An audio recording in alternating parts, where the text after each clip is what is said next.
Hello, everybody. Dr. Z here. We are going to be looking at chapter 25. This is World War I and the Russian Revolution, but this is part one. We've got a couple of different parts here, and we're just going to be focusing on World War I to start. Of course, the photograph you see here is of a trench in the Western Front, an iconic part of the war.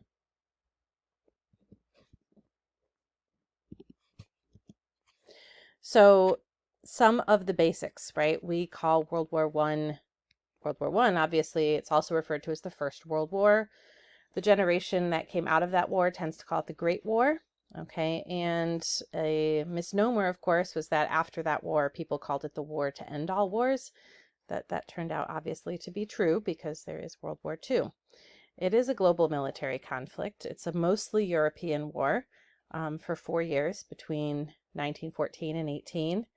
And it is a massive conflict, over 40 million casualties, including military and civilian deaths. When we think about it and we situate it within the context of the history, right, it really marks the end of Europe's Belle Epoque, right? That wonderful fin de siècle era of change and innovation, where, the celebrations of the Industrial Revolution come to a screeching halt with the use of a lot of those Second Industrial Revolution tools of war. It really sets the stage for the 20th century. It's considered a major cause of World War II because of the limits of the Treaty of Versailles at the end of it. And there's also a lot of new technologies, so warfare itself gets redefined in this time. When we think about why it started, the preemptive mobilization plans, we will talk about each of those on subsequent slides. There's also a sense of nationalism in Europe.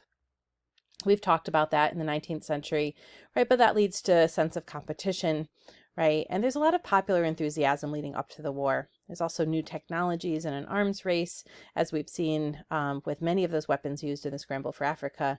And then sort of the kickoff of the war is the powder keg thesis. And we'll talk about that, but it's not a cause. It's just sort of the straw that broke the camel's back. So let's talk about this arms race. In the Second Industrial Revolution, you have new things like the telegraph, like the Maxim machine gun. But you also have a buildup of a naval arms race, right? Of ships, but also submarines. And people are, different countries are building up their militaries at an exponential level. So Germany, Austria-Hungary, Italy, Russia, Turkey, they increased their shipbuilding expenditures between 1902 and 1914, which is the beginning of World War I, over 100%, right? France and Britain, which already have pretty good navies. Britain is really seen as like the naval, the country with the best navy at the time. They're also increasing their naval expenditures. Okay, Turkey though is over 1,000%. So they're really, going and building their navies, right? But the total spending by those six great powers increased by 50%. Right, total, if you look at the numbers and the data for it. And one of the things that is an example of this arms race or arms buildup is the British Naval Review in 1897. So Kaiser Wilhelm comes to England and sits with Queen Victoria during this Diamond Jubilee celebration and looks at all of the ships, right, that are part of the British Navy, right, as the Queen is reviewing them. And here is an author from the Telegraph that describes this event in history. It says, "A fleet review is an opportunity for the Queen to see her ships and sailors, and for the men of the Royal Navy to pay their respects to the monarch. For mile upon mile, they stretch their red-bedecked ranks receding into the haze. The ships of the Royal Navy, 165 of them, drawn up at Spithead on June 26, 1897, to mark the Diamond Jubilee of Victoria, for 60 years Queen of Great Britain and Ireland and her dominions beyond the seas, and since 1876 Empress of India. There were 21 battleships and 44 cruisers, their names conveying the confidence of a world-spanning empire. victorious, renowned, powerful, terrible, majestic, and Mars. A vast, intimidating presence intended to impress on friend and foe alike, like the Germans, the continuing potency of the British behemoth. And what was more, the assembly of this great fleet had required the recall of not a single ship from the Mediterranean or the far-flung squadrons guarding the imperial sea lanes. Jingoistic hyperbole was the order of the day. If the British taxpayer does not feel more than a thrill of satisfaction at the sight so splendid and so inspiring, gushed one newspaper, he is no patriot and no true citizen. So what does this do, right? It creates competition. And as we remember from the Congress of Vienna, we have, and also the end of the Crimean War, we have some sides that have developed, right? So after the Franco-Prussian War, Britain seemed to favor a strong Germany as it helped to balance its traditional enemy, which was France. But after Germany began its naval construction plans, after the Diamond Jubilee, to rival that of Britain, this stance started to shift. And France, looking for an ally to balance the threat created by Germany, found it in Russia. And then when Bismarck resigned, Kaiser Wilhelm II failed to re-up on the alliance between Germany and Russia. So then Russia signed on with Great Britain as an ally in 1907. And we call that the Triple Entente. The Triple Alliance, right? We have Austria-Hungary, who's facing a threat from Russia, who sought support from Germany. And the alliance promised mutual support in the event of an attack by any of the other great powers. And we call this a blank check. And that is going to be important at the very beginning of the war. And then other states allied with one or the other of the great powers. So this really, what's the purpose? Defend the peace by defining the conditions of war. We can look at this with some irony today, right? But this was the reality of the time. So when we think of the Entente powers, who are the Allied powers, or the winners of World War I, right? This is France, Russia, the United Kingdom, and later Italy after 1915, and then the United States after 1917, versus the Central powers, right, who were defeated, or the losers of World War I, the Austro-Hungarian Empire, Germany, the Ottoman empires. Russia withdraws from the revolution in 1917, by the way. So while they're part of the Entente at the beginning, they withdraw from the war and start because of their own civil war, their Russian Revolution. So we talked about some preemptive military plans. The most famous of them is the Schlieffen Plan, which you see here. So if you have fighting on two fronts, right, means that Germany had to eliminate one opponent quickly before taking on the other, because Germany is a central country in Europe, right? It's got Russia to the side, one side of it, and France to the other. So it called for troops then to seize Belgium and cripple the French army very quickly, okay, in this preemptive mobilization. And then after the attack, the German army would rush east by railroad, quickly destroy the slowly mobilizing Russian forces, right? So Germany was counting on the fact that the Russians didn't have the train technology to move and mobilize their forces quickly. This, of course, was problematic because it included invading a neutral Belgium, Holland and Luxembourg as well, in order to defend France in 6 weeks, right? And as we know from history, it was not 6 weeks, it was 4 years of trench warfare. So the Germans go into Belgium, right? And then they're like, okay, we're going to sweep around, take Paris, right?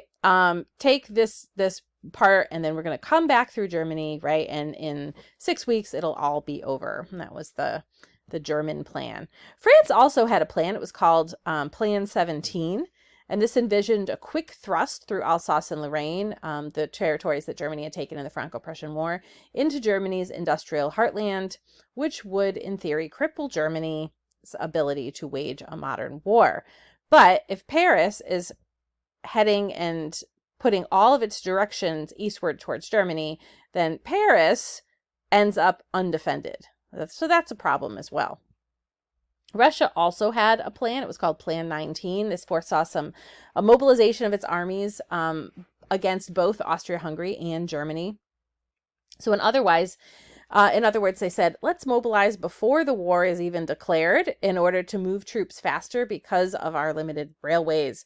And so they wanted armies to be ready to mobilize Austria and Germany, depending on how things would play out. So all three of those plans, though, created an atmosphere in which speed was one of the determining factors for victory.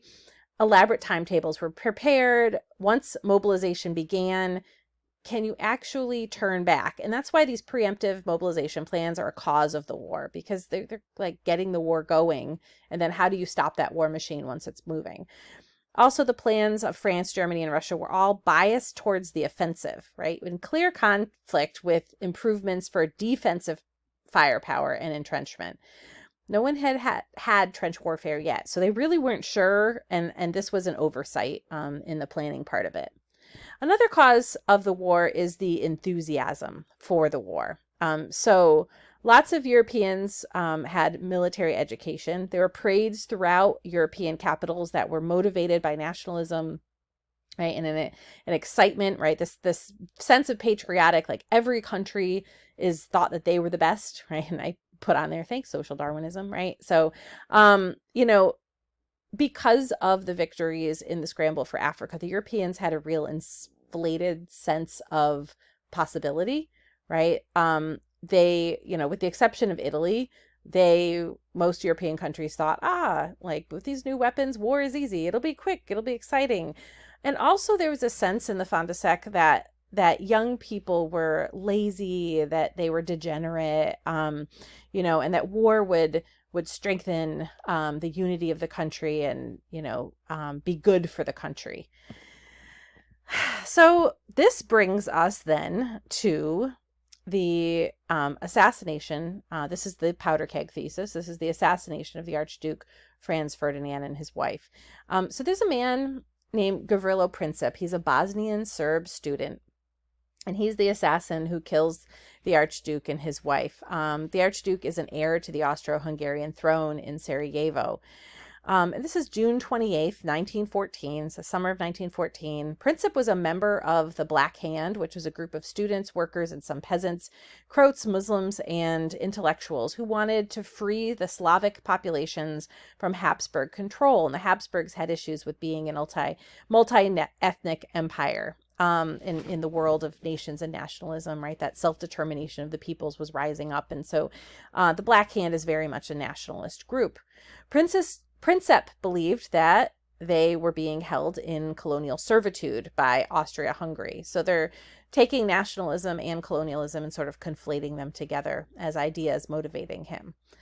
So the Archduke and his wife were in a car and bombed by another Black Hand terrorist earlier in the day, and they weren't hurt. They survived, but bystanders were hurt. So the Archduke wanted to go and visit the wounded people, but the message never made it to his driver. So the driver ended up stopping to turn around, and Princip was then given another opportunity. So Princip was like, oh man, we failed at first, right? But oh, look, there is the carriage with the driver and with the Archduke. And at the time, one historian mentioned that Princip was actually in a cafe eating a sandwich. And he looks out the window and he sees the Archduke coming and he goes, I have another chance, right? And he steps out and he murders both of them. This is the spark, right? We call this a powder keg because Europe was like a big barrel of gunpowder. And all that was needed was someone to light the match. So Princip was the man who lit the match to get everybody really started with the war, the violent part of the war.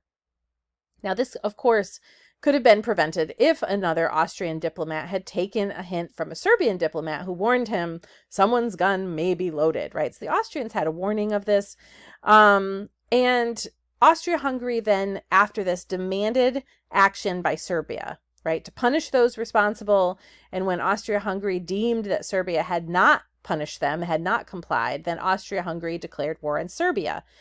The major European powers, because of their allegiances with each other, right? Because we had these two sides already created, then they were at war within weeks because of these overlapping agreements for collective defense and the complex nature of international alliances. All right, we will stop here. I'll see you in part 2 where we will talk about the Western Front.